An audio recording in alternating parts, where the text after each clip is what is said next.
ఓం శాంతి.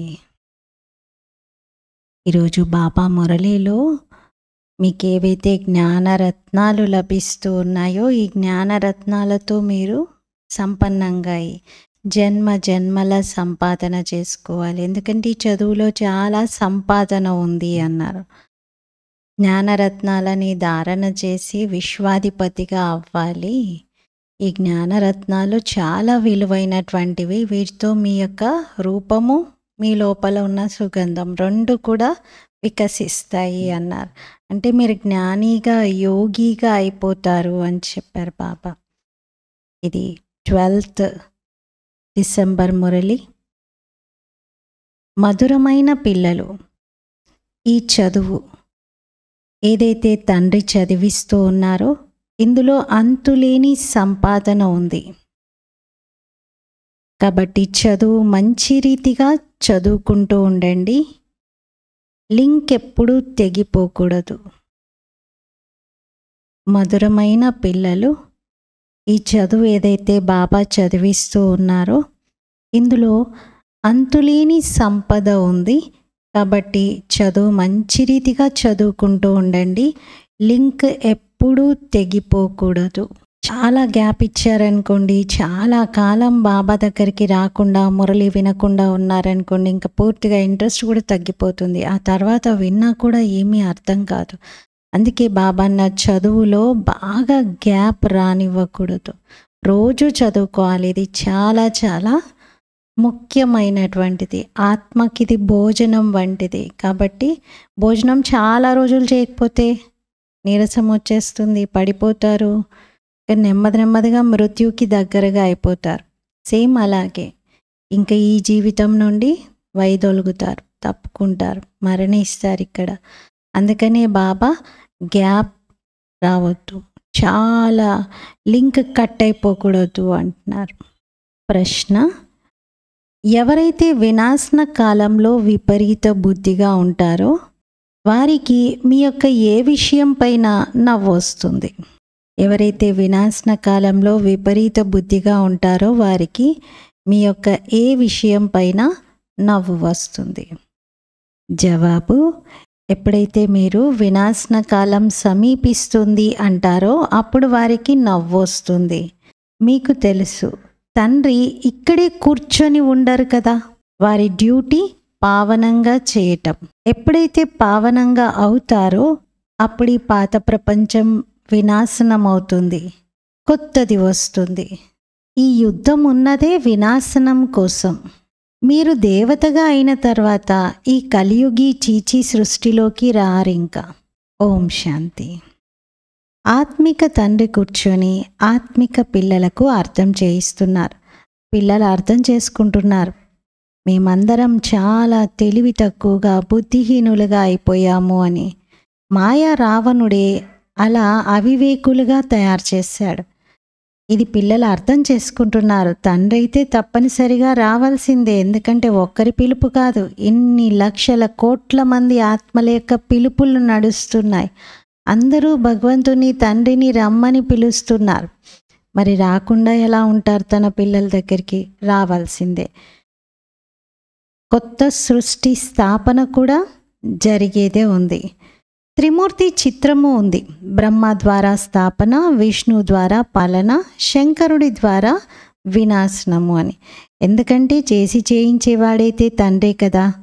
ముగ్గురున్నారు, ముగ్గురికి 3 డ్యూటీస్ ఉన్నాయి. కానీ ఆ ముగ్గురి ద్వారా చేసి చేయించేవాడు శివబాబా తండ్రి. ఒక్కరే మొత్తం చేస్తారు, చేయిస్తారు. ఈ 3 కర్తవ్యాలను కూడా ఒక్కరే మొత్తం చేస్తారు, చేయిస్తారు కూడా. మొదట ఎవరి పేరు తీసుకుంటారు? మరి మొదట ఎవరి పేరు తీసుకోవాలి? ఎవరు చేస్తున్నారో వారి పేరు. ఆ తర్వాత ఎవరి ద్వారా చేయిస్తున్నారో వారి పేరు. చేసి చేయించేవాడు అని అంటారు కదా.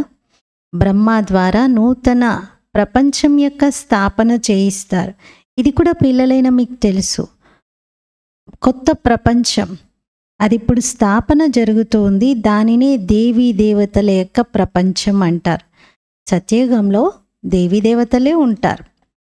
ఇంకెవరిని కూడా దేవీ దేవత అని అనరు. మిగతా అందరు కూడా మనుష్యులే. అక్కడ మనుష్యులు ఉండరు. సత్యయుగంలో త్రేతాయుగంలో మనుష్యులని అనరు వారిని. ఉన్నదే దేవీ దేవతా ధర్మం. ఇంకొక ధర్మం అంటూ లేదక్కడ. ఇప్పుడు మీ స్మృతిలో ఈ విషయం వచ్చింది. నిజంగా మేమే దేవీ దేవతలుగా ఉండేవారిమి. దాని గుర్తులు కూడా కనబడుతున్నాయి. ఇస్లామీలు, బౌద్ధీలు, క్రిస్టియన్లు మొదలైన వారందరివి కూడా వారి వారి గుర్తులు ఉన్నాయి కదా. వారు వచ్చి వెళ్ళారు అని చెప్పడానికి గుర్తులు ఉన్నాయి. అలాగే మనం ఎప్పుడైతే రాజ్యం చేశామో అప్పుడు ఇంకెవరి రాజ్యము లేదు అని చెప్పడానికి కూడా గుర్తులున్నాయి అంటున్నారు. ఇంకెవరి రాజ్యం లేదు, కేవలం దేవీ దేవతా రాజ్యం మాత్రమే. అందుకే వసుదైక కుటుంబకం అనే మాట వచ్చింది. ఎందుకంటే మనం ఒక్కరమే ఉండేవారిమి, మొత్తం విశ్వం అంతా ఒక పరివారంలాగా ఉండేది అని. ఇప్పుడైతే ఇంకా మిగతా ధర్మాలన్నీ వచ్చేసాయి. అసలు మన దేవతా ధర్మమే ఇప్పుడు లేదు. గీతలో అక్షరాలు చాలా మంచిగా ఉన్నాయి, కానీ కొందరికి అర్థమే కాదు. బాబా అంటారు, వినాశన కాలంలో విపరీత బుద్ధి. ఇది గీతలోని వాక్యం కదా. వినాశకాలే విపరీత బుద్ధి వినశ్యంతి, వినాశకాలే ప్రీత బుద్ధి విజయంతి అని. మరి వినాశనం అయితే ఈ సమయంలోనే జరిగేది ఉంది. బాబా వచ్చేది సంగమ యుగంలో, పరివర్తన జరిగే సమయంలో వస్తారు. తండ్రి పిల్లలైన మిమ్మల్ని పరివర్తన చేసి మొత్తం అంతా కొత్తగా తయారు చేస్తున్నారు. వారు ఒక కంసాలి కూడా, చాకలి వారు కూడా, చాలా పెద్ద వ్యాపారస్తుడు కూడా. అతి కొద్ది మంది ఇలాంటి వ్యాపారం తండ్రితో చేయగలుగుతారు. ఈ వ్యాపారంలో చాలా లాభం ఉంది. బాబాతో కనుక మనం ఈ వ్యాపారం చేస్తే జన్మ జన్మలు మాలామాలైపోతాం. చదువులో లాభం చాలా ఉంది. మహిమ కూడా చేయడం జరుగుతుంది. చదువుతో సంపాదన అని, knowledge is source of income అని. అది జన్మ జన్మాంతరాల కోసం మీరు సంపాదించుకుంటారు. మరి ఇలాంటి చదువు మంచి రీతిగా చదువుకోవాలి మరియు చదివించాలి. ఈ రెండు కూడా సహజము అంటున్నారు. కేవలం ఒక వారం రోజులు అర్థం చేసుకొని తర్వాత మీరు ఎక్కడికైనా వెళ్ళండి. ఏ ఊర్లో ఉన్నా కూడా, ఎక్కడ ఉన్నా కూడా బాబా స్మృతిలో ఉండవచ్చు. మీ వద్దకి మురళీలు చదువు కూడా వస్తూ ఉంటుంది మరియు మురళి లభిస్తూ ఉంటుంది. ఇంకా లింక్ అనేది కట్ అవ్వకుండా ఉంటుంది. ఇది ఆత్మలకు పరమాత్మునితో చేసేటువంటి లింక్. ఆత్మలది పరమాత్మునితో లింక్. గీతలో ఈ అక్షరాలు ఉన్నాయి, వినాశనకాలే విపరీత బుద్ధి వినశ్యంతి, ప్రీత బుద్ధి విజయంతి అని. మీకు తెలుసు, ఈ సమయంలో మనుషులు ఒకరినొకరు కాటేసుకుంటూ ఉన్నారు, చంపుకుంటూ ఉన్నారు.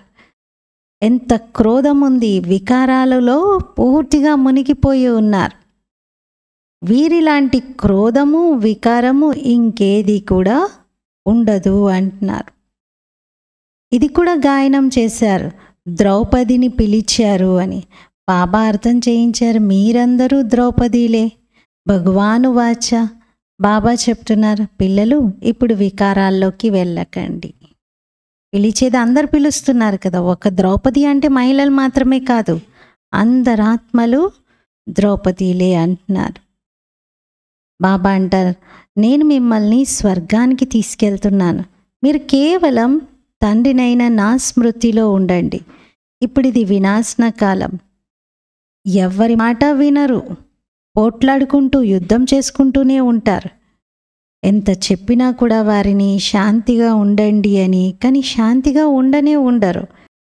తన పిల్లలని, భార్యని, కుటుంబాన్ని వదిలేసి యుద్ధ మైదానంలోకి వెళ్తూ ఉంటారు. సైన్యంలో చేరినటువంటి వారు ఎంతమంది మనుషులు మరణిస్తూ ఉంటారు. మనుషులకు అసలు ఎలాంటి విలువనే లేదు. ఒకవేళ విలువ ఉంది, మహిమ ఏదైనా ఉంది అంటే అది కేవలం దేవీ దేవతలకి. ఇప్పుడు మీరు ఇలా తయారయ్యేటువంటి పురుషార్థం చేస్తూ ఉన్నారు. మీ మహిమ అంతా కూడా ఈ దేవతల కన్నా అధికంగా ఉంది. ఇప్పుడు మీరు తండ్రి ద్వారా చదువుకుంటూ ఉన్నారు. ఎంత ఉన్నతమైన చదువు ఇది. చదివించేవారు కూడా చాలా జన్మల అంతిమంలో పూర్తిగా తమో ప్రధాన స్థితిలో ఉన్నప్పుడు వచ్చి చదివిస్తూ ఉన్నారు. నేనైతే సతోప్రధానమే అంటున్నారు శివబాబా. నేను సదా సతోప్రధానుడిగానే ఉంటాను.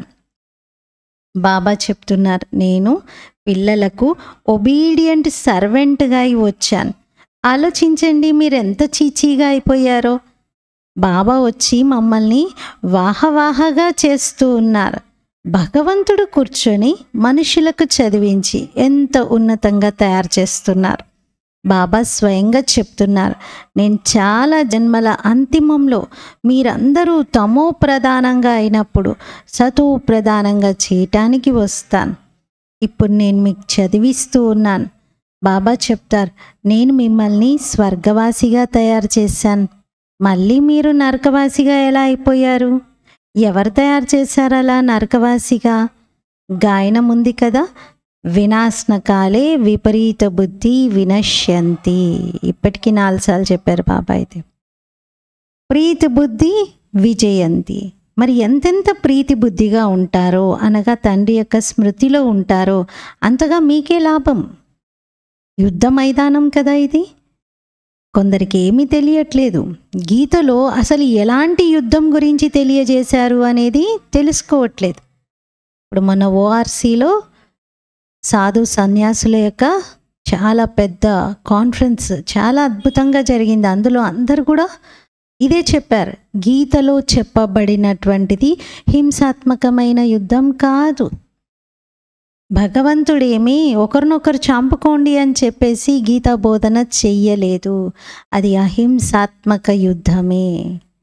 దాన్ని అందరూ అర్థం చేసుకోవాలి అని చెప్పారు. వారైతే అక్కడ కౌరవులు పాండవుల యొక్క యుద్ధాన్ని చూపించారు. కౌరవ సాంప్రదాయం పాండవ సాంప్రదాయం కూడా ఉన్నాయి, కానీ యుద్ధం అయితే అసలు ఎక్కడా జరగలేదు. పాండవులు అని ఎవరిని అంటారు? తండ్రిని తెలుసుకున్న వారిని, తండ్రితో ప్రీతి బుద్ధిగా ఉన్నవారిని. కౌరవులని ఎవరిని అంటారు? తండ్రితో విపరీత బుద్ధిని కలిగిన వారిని. ఈ పదాలైతే చాలా మంచిగా అర్థం చేసుకోవడానికి యోగ్యంగా ఉన్నాయి. ఇప్పుడు ఇది సంగమయుగం. పిల్లలైన మీకు తెలుసు, కొత్త ప్రపంచ స్థాపన జరుగుతోంది. బుద్ధితో పని చేయాలి. ఇప్పుడు ప్రపంచం ఎంత పెద్దగా ఉంది. సత్యయుగంలో చాలా కొద్దిమంది మనుషులే ఉంటారు, చిన్న వృక్షమే ఉంటుంది. ఇప్పుడు వృక్షం ఎంత పెద్దదయింది. మనుష్య సృష్టి రూపి వృక్షము తలక్రిందులుగా ఉన్నటువంటిది. కానీ ఈ తలక్రిందులుగా ఉన్న వృక్షం గురించి ఎవ్వరికీ తెలియదు. దీనిని కల్ప వృక్షం అంటారు. వృక్షం యొక్క జ్ఞానం కూడా ఉండాలి కదా. మిగతా వృక్షాల యొక్క నాలెడ్జ్ అయితే చాలా ఈజీ, వెంటనే చెప్పేస్తూ ఉంటారు. ఈ వృక్షం యొక్క నాలెడ్జ్ కూడా చాలా ఈజీనే, కానీ ఇది మనుష్య వృక్షం, మనుష్య సృష్టి వృక్షం.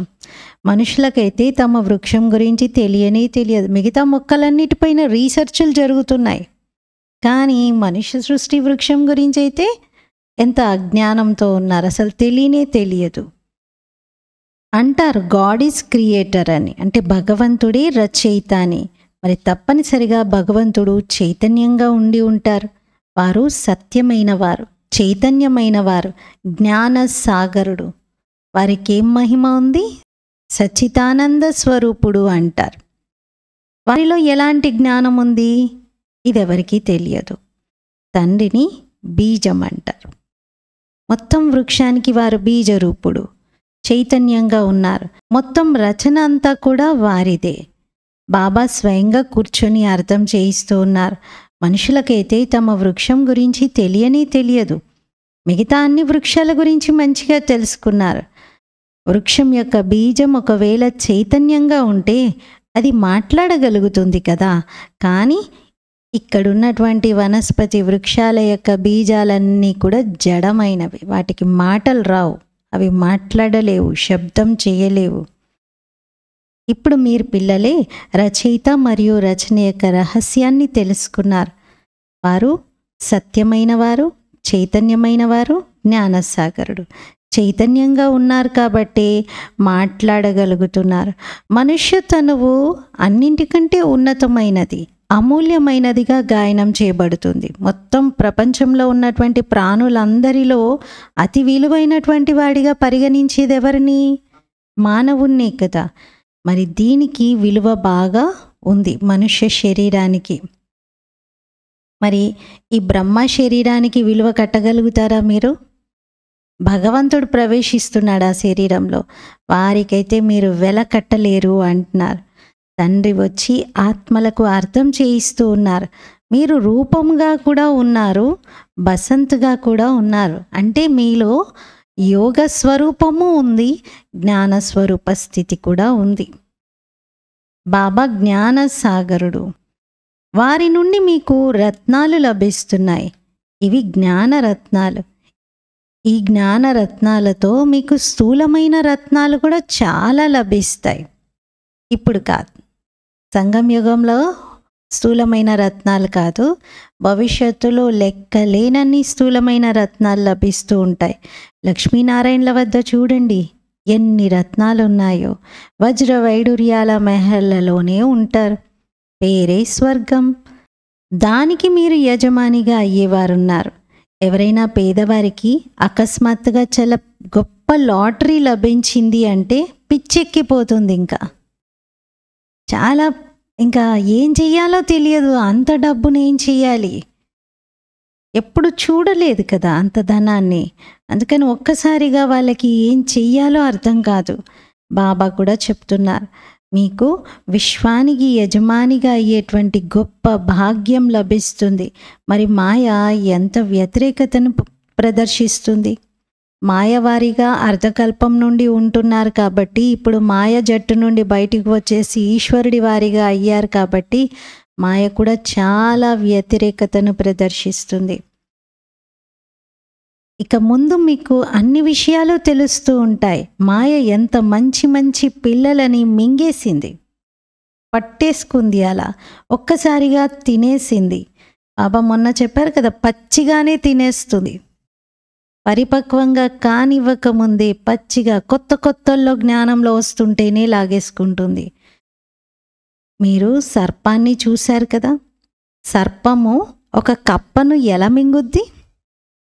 ఒక్క సెకండ్లో కప్పని పొట్టలో వేసేసుకుంటుంది.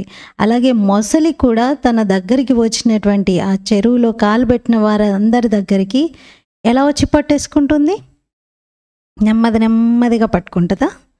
ఒక్కసారిగా పట్టేసుకుంటుంది. సర్పం కప్పని ఎలా అయితే ఒక్కసారిగా పట్టేసుకొని మింగేస్తుందో మాయ కూడా అలాంటిదే.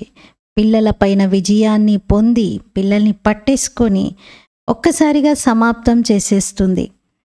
ఇంకా వారు తండ్రి పేరు కూడా తీసుకోలేరు. ఆ తర్వాత మాయ అలా అంతగా వారిని అంతం చేసేస్తుంది. కనీసం బాబా అనే శబ్దం కూడా వారి నోటితో అనలేకపోతారు. యోగ బలం యొక్క శక్తి మీలో చాలా ఉంది. యోగ బలం యొక్క శక్తి మీలో చాలా తక్కువగా ఉంది. రోజంతా మొత్తం ఆధారం అంతా యోగ బలం పైనే ఉంది. ఎలాగైతే సర్పం కప్పను మింగుతుందో అలాగే పిల్లలైన మీరు మొత్తం విశ్వరాజ్య భాగ్యాన్ని మింగుతున్నారు. మొత్తం విశ్వరాజ్య భాగ్యం అంతా ఒక సెకండ్లో తీసేసుకుంటారు. బాబా ఎంత సహజమైన యుక్తిని తెలియజేస్తున్నారు. ఎలాంటి ఆయుధం మొదలైనవి లేవు ఇక్కడ. బాబా జ్ఞానయోగాల యొక్క అస్త్రశస్త్రాలని ఇస్తారు. వారేమో అక్కడ స్థూలమైనటువంటి ఆయుధాలు మొదలైన వాటిని ఇచ్చేశారు. మీరు పిల్లలు ఈ సమయంలో అంటారు, మేము ఎలా ఉండేవారిమి, ఎలా అయిపోయాము అని. మీకు ఎలా నచ్చితే అలా అనండి. మేమైతే ఒకప్పుడు చాలా గొప్పగా ఉన్నాము అని మీకు ఆ నిశ్చయం ఉంది. మీరు మనుషులు ఏదైనా మీ గురించి తప్పుగా వాగినా కూడా మీరు సరే మీకు నచ్చినట్లుగా అనుకోండి, మీరేమైనా అనుకోండి, కానీ మేము ఖచ్చితంగా దేవత వంశం వారిమే, దేవీ దేవతలుగా ఒకప్పుడు ఉండేవారిమి, ఇప్పుడు ఇలా అయ్యాం, మళ్ళీ అక్కడికి వెళ్తాము, మళ్ళీ అలా తయారవుతామని నిశ్చయం ఉంది. ఉండేది నిజంగా మనుష్యులుగానే, కానీ గుణాల పరంగా చూస్తే మనల్ని దేవత అంటారు. అక్కడ మనిషి అనే పదము ఉండదు. గుణాలు అవగుణాలు ఉంటాయి కదా. గుణాలు ఉంటే దేవతగా, సద్గుణాలు ఉంటే దేవతగా పిలువబడతారు. అవగుణాలు ఉంటే అసురులుగా, మనుష్యులుగా పిలువబడతారు. మనుష్య అనేటువంటి పదం కూడా సత్యత్రేతాయుగాల్లో లేదు. ఆ తర్వాతనే వచ్చింది అంటున్నారు. దేవతలలో దైవీ గుణాలు ఉంటాయి కాబట్టి వారి మహిమను గాయనం చేస్తారు. మీరే సర్వగుణ సంపన్నులు, మేము నిర్గుణులము, మాలో ఎలాంటి గుణాలు లేవు అంటారు. ఈ సమయంలో మొత్తం ప్రపంచమంతా నిర్గుణ్గానే ఉంది, అంటే ఏ గుణాలు లేకుండానే ఉంది. అనగా ఒక్కరిలో కూడా దేవతా గుణాలు కనిపించట్లేదు. బాబా ఏ గుణాలనైతే నేర్పిస్తూ ఉన్నారో వాటి గురించే ఎవరికి తెలియదు. అందుకే వినాశన కాలంలో విపరీత బుద్ధి అని అంటారు. ఇప్పుడు వినాశనం జరిగేదే ఉంది. ఈ సంగమ యుగంలో పాత ప్రపంచ వినాశనం అవుతుంది, కొత్త ప్రపంచ స్థాపన జరుగుతుంది. దీన్నేమంటారు? వినాశన కాలం అంటారు. అందరూ మాటల్లో అనుకుంటారు పోయే కాలం వచ్చింది అని. అంటే ఇది వినాశన కాలం నిజమే, ఇంక అంతమయ్యేటువంటి సమయం వచ్చేసింది. ఇది అంతిమ వినాశనం. మళ్ళీ అర్ధకల్పము ఎలాంటి యుద్ధాలు, గొడవలు, పోట్లాటలు ఉండనే ఉండవు. మనుషులకేమీ తెలియటం లేదు. వినాశన కాలంలో విపరీత బుద్ధిగా ఉన్నారు. తప్పనిసరిగా పాత ప్రపంచం యొక్క వినాశనం జరిగేదే ఉంది. ఈ పాత ప్రపంచంలో ఎన్ని ఆపదలున్నాయి, ఎంతమంది మరణిస్తూనే ఉంటారు. తండ్రి ఈ సమయం యొక్క స్థితి గురించి వివరిస్తున్నారు. అంటే ప్రజెంట్ సిచ్యుయేషన్ ఎలా ఉంది అనేదే బాబా చెప్తున్నారు. తేడా అయితే చాలా ఉంటుంది కదా సత్యయుగ స్థితికి ఇక్కడికి. ఈరోజు భారతదేశం స్థితి ఇలా ఉంది, నేటి భారతావని ఇలా ఉంది. ఒకప్పటి నాటి భారతావని రత్నగర్భగా, బంగారు పిచ్చుకగా, పాలు నెయ్యి నదులు ప్రవహించాయని, పులి మేక ఒకే చోట నీళ్లు తాగుతూ ఉండేవి అని ఎంత వర్ణన చేశారు. మరి అలాంటి స్థితికి మళ్ళీ తీసుకెళ్ళాలి కదా. ఈరోజు ఇలా ఉన్నారు, మళ్ళీ రేపు ఎలా అవుతారు అనేటువంటి ఆలోచన రావాలి. ఇప్పుడు మీరు ఎక్కడికి వెళ్ళాలి? మీకు తెలుసు కొత్త ప్రపంచం అనేది చాలా చిన్నగా ఉండేది. అక్కడ మహల్లలో కూడా చాలా వజ్రవైడూర్యాలు మొదలైనవి ఉండేవి. భక్తి మార్గంలో మీ మందిరాలు తక్కువేమీ కాదు, మందిరాల్లో కూడా చాలా వైభవం ఉండేది. ఇప్పటికీ వెలికి తీస్తున్నారు కదా, ఒక్కొక్క మందిరంలో అన్నీ తీస్తూ ఉంటే ఎన్నో దొరుకుతున్నాయి. అంటే చాలా సంపదలు మీ దగ్గర ఉండేటువంటివి వాటిని మందిరాల్లో కూడా పెట్టారు. కేవలం ఒక్క సోమనాథ మందిరం విషయమే కాదు, ఒకటి తయారు చేశారు, దాన్ని చూసి మిగతావన్నీ కూడా తయారయ్యాయి. ఒక్క సోమనాథ్ మందిరాన్ని ఎంత లూటీ చేసుకున్నారు, తర్వాత దాని జ్ఞాపకార్థాన్ని తయారు చేశారు. ఇప్పుడు మనం ఏదైతే సోమనాథ దేవాలయం చూస్తున్నామో అది ఆ తర్వాత కాలంలో తయారయ్యింది జ్ఞాపకార్థం. కానీ పక్కన పాత ఒరిజినల్ గుడి ఏదైతే ఉందో అక్కడ మాత్రం మొత్తం లూటీ జరిగింది. దాని గోడల్లో కూడా రాళ్ళ మాదిరిగా బంగారాన్ని పెట్టారు. ఈ రాళ్ళకేం వాల్యూ ఉంటుంది? ఇప్పుడు తయారైనటువంటి సోమనాథ్ మందిరంలో అన్ని రాళ్ళే ఉన్నాయి, చుట్టూ రాళ్ళ గోడలతోనే కట్టారు. దానికేం వాల్యూ ఉంటుంది? చిన్న వజ్రానికి కూడా చాలా విలువ ఉంటుంది. బాబా వజ్రాల వ్యాపారస్తుడు కదా. ఒక చాలా చిన్నగా ఉండేటువంటి డైమండ్ కూడా చాలా విలువైనదిగా ఉండేదంట. చాలా చిన్నది చూడ్డానికి, కానీ దానికి కూడా అప్పుడు ఆ కాలంలో 90 రూపాయల వెల కట్టేవారంట. అది అసలు చూడ్డానికి కళ్ళకు కూడా చాలా చిన్నగా కనిపించేది, చాలా చిన్నది, కానీ దానికి కూడా 90 రూపాయల విలువ. కొందరికైతే నెలవారీ జీతమే 90 రూపాయలు ఉంటుంది, అంతకన్నా తక్కువ రూపాయలు కూడా ఉండేదేమో. అంటే ఆ కాలంలో బాబా ఈ మురళి చెప్పే సమయానికి అది ఎంత అయిపోయింది అంటే, ఇది 50లో చెప్పినట్టున్నారు. ఒకప్పుడు అంటూ బాబా వ్యాపారం చేసినటువంటి అనుభవాలు వినిపించారు. ఇప్పుడైతే దాని యొక్క వెల వేలల్లోకి వెళ్ళిపోయింది. అంటే 90 రూపాయలు కాస్త 90,000గా అయిపోయింది. అప్పుడే అంత అయిపోయింది ఇప్పుడు. అందుకే ఒక్క చిన్న డైమండ్ కూడా, ఒరిజినల్ డైమండ్ కోట్లు లక్షల రూపాయల్లో ఉంటుంది అంటారు. అవి లభించవు, చాలా విలువ పెరిగిపోయింది. ఈ సమయంలో విదేశాలు మొదలైన వాటి వైపు ధనం బాగా ఉంది, కానీ సత్యయుగం కన్నా చూస్తే ఏమీ కాదు. సత్యయుగంతో పోలిస్తే సత్యయుగం కన్నా ఎక్కువ ఉందా అమెరికాలో? లేదు. ఇప్పుడు బాబా అంటారు వినాశన కాలంలో విపరీత బుద్ధి ఉంది. మీరందరూ ఏమంటారు? వినాశనం సమీపంగా ఉంది అని. కానీ మనుషులు ఎగతాళిగా నవ్వుతారు. వీళ్ళు ఎప్పుడు చూసినా వినాశనం జరుగుతుంది ఇప్పుడు అని అంటారు అని నవ్వుకుంటారు. బాబా చెప్తున్నారు ఎంత సమయం నుండి బాబా కూర్చొని ఉన్నారు, ఇంకెంత కాలం ఉంటారు? ఈ తండ్రి వచ్చింది అలా ఇక్కడే కూర్చొని ఉండిపోవడానిక? ఎంతకాలమైంది తండ్రి వచ్చి, ఇంకెంతకాలం ఉంటారు? నాకు ఇక్కడేం మజా రాదు అంటున్నారు. నేనైతే సుఖిగాను అవ్వను, దుఃఖిగాను అవ్వను. నాది డ్యూటీ ఉంది, పావనంగా తయారు చేయటం. మీరు ఒకప్పుడు ఎలా ఉండేవారు, ఇప్పుడు ఎలా అయ్యారు, మళ్ళీ మిమ్మల్ని నేను అంత ఉన్నతంగా తయారు చేస్తాను అంటారు బాబా. మీకు తెలుసు కదా, బాబా మళ్ళీ మనల్ని ఆ విధంగా తయారు చేసేవారు ఉన్నారు. ఇప్పుడు మీకు జ్ఞానం కలిగింది. మా యొక్క ఈ దైవీ వంశము ఇలా ఉండేది, మేము దైవీ వంశస్థులుగా ఉండేవారిమి అని. రాజ్యం ఉండేది మనది. చిన్న ఫ్యాక్టరీ ఉంటే లేకపోతే చిన్న ఎస్టేట్ ఉంటేనే గొప్పగా చెప్పుకుంటారు మాది ఇలా ఉండేది అని. మనదైతే రాజ్యం, అది కూడా మొత్తం విశ్వంలో ఉండేది. ఎంత నష ఉండాలి మరి మనకి? మళ్ళీ ఆ రాజ్యాన్ని పోగొట్టుకుంటాం. ఇప్పుడు బాబా ఇస్తున్నారు, మళ్ళీ పోగొట్టుకుంటాం. మళ్ళీ బాబా ఇస్తారు, మళ్ళీ వస్తారు బాబా. ఇలా చక్రం రిపీట్ అవుతుంది. ఇప్పుడు మీకు అర్థమవుతుంది లక్షల సంవత్సరాల విషయం అయితే ఏది ఉండదు. హాస్పిటల్స్ మొదలైనవి కూడా ఏమీ ఉండవు. ఎవరు కూర్చొని సేవ చేస్తారు, ఎవరు ఏడుస్తారు అంటున్నారు. ఆసుపత్రులు ఉంటే ఆ సేవలు ఎవరు చేయాలి, ఎవరు ఏడవాలి వాళ్ళ కోసం, పోయే వాళ్ళ కోసం. అక్కడైతే ఈ ఆచారమే ఉండదు అంటున్నారు. అక్కడ చాలా సహజంగా మృత్యు వస్తుంది. ఇక్కడైతే దుఃఖపడి మరణిస్తారు. ఎందుకంటే మీరు చాలా సుఖాన్ని కూడా పొందారు, దుఃఖం కూడా మీరు బాగా చూస్తూ ఉన్నారు. రక్తపు నదులు ఇక్కడే ప్రవహిస్తాయి.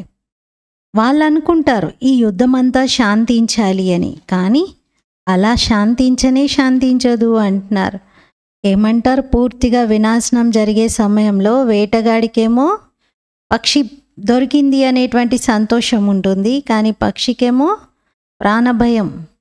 వేటగాడికి చెలగాటం, పక్షికి ప్రాణ సంకటం అంటారు. అలాంటి స్థితియే ఏర్పడుతుంది ప్రపంచంలో. మనకేమో సత్యుగం వచ్చేస్తుంది అనే సంతోషం. మిగతా ప్రపంచవాసులందరూ కూడా అయ్యో అయ్యో ప్రాణాలను కోల్పోతున్నాను, వినాశనం అవుతుంది అని భయం.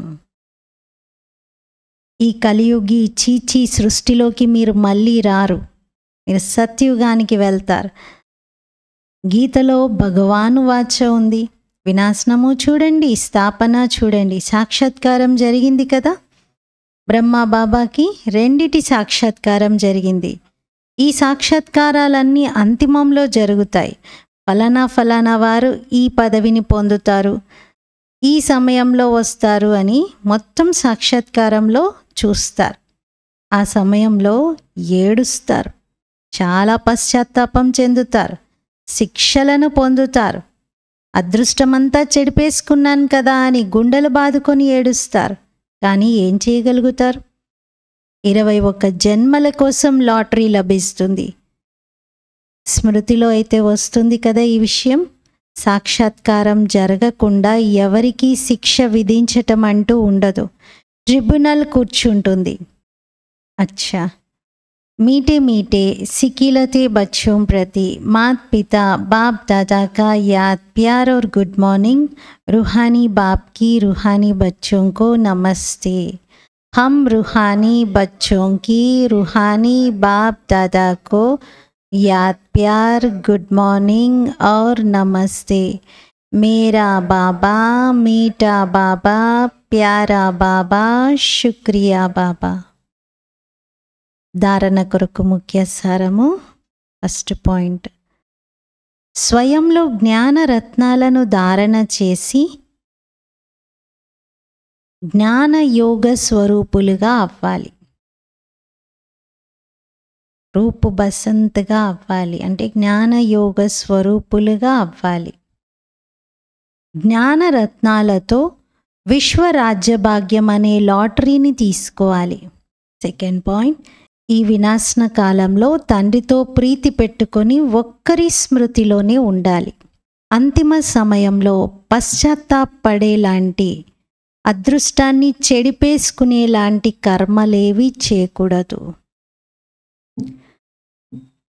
అంతిమ సమయంలో పశ్చాత్తాపం చెందుతూ అదృష్టాన్ని చెడిపేసుకునేలాంటి కర్మలు ఇప్పుడేమీ చేయకూడదు. బాబా ఫస్ట్ పాయింట్లో ఏం చెప్తున్నారు? జ్ఞానరత్నాలని ధారణ చేయండి, రూప్ బసంత్గా కండి అంటున్నారు. జ్ఞాన స్వరూపంగాను ఉండాలి, యోగి స్వరూపంగాను ఉండాలి. అలాగే లాటరీ లభిస్తుందనే సంతోషంలో ఉండండి అంటున్నారు. సెకండ్ పాయింట్లో ఏం చెప్తున్నారు? వినాశన కాలం ఇది, కాబట్టి ప్రీతి నా ఒక్కడితోనే పెట్టుకోండి, ప్రీతి బుద్ధిగా నన్నే స్మృతి చేయండి అంటున్నారు.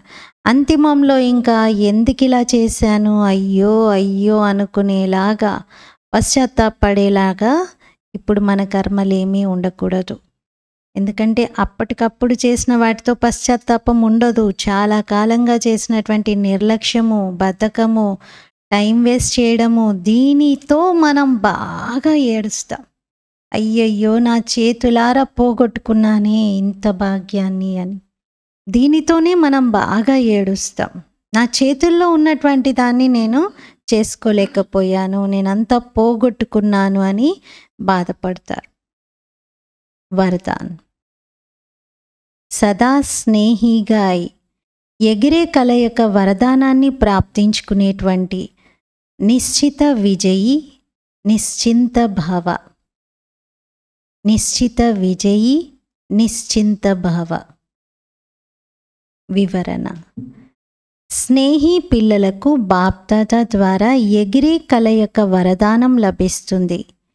ఎగిరే కల ద్వారా ఒక్క సెకండ్లో బాప్దాదా వద్దకు చేరుకోండి.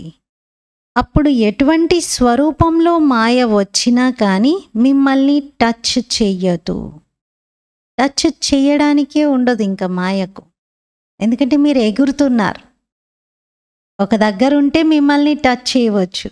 మీరు ఎగిరే కలలో పైకి వెళ్తూ ఉన్నప్పుడు మాయ మిమ్మల్ని టచ్ చేయడానికి ఛాన్స్ ఉండదు. పరమాత్మ ఛత్రఛాయ లోపల మాయా ఛాయ రాదు.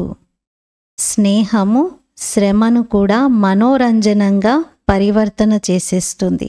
స్నేహం ప్రతి కర్మలో నిశ్చిత విజయీ స్థితి యొక్క అనుభవాన్ని చేయిస్తుంది.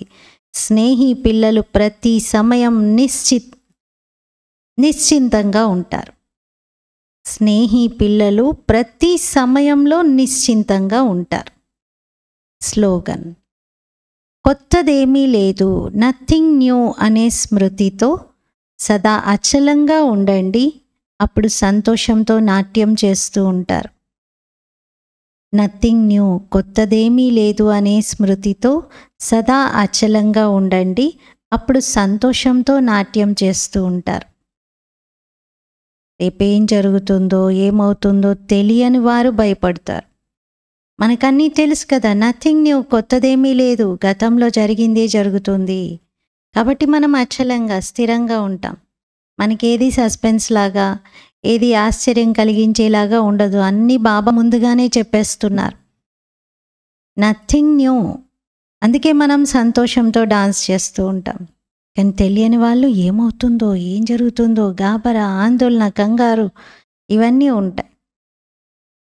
ఈరోజు స్వమానం: నేను నిశ్చిత విజయి, నిశ్చింత ఆత్మను. నేను నిశ్చిత విజయి, నిశ్చింత ఆత్మను. అంటే మన విజయం నిశ్చితం అయ్యే ఉంది, నిశ్చింతంగా ఉండాలి ఇంకా. కానీ ఏం చేయాలి? దీనికోసం ఎగిరే కలలో పైకి వెళ్తూ ఉండాలి. మాయకు అందుకోవడానికి అవకాశమే ఉండకూడదు. అంత పైకి ఎగరాలి, స్థితిని అంత ఉన్నతంగా చేసుకోవాలి. ఓం శాంతి.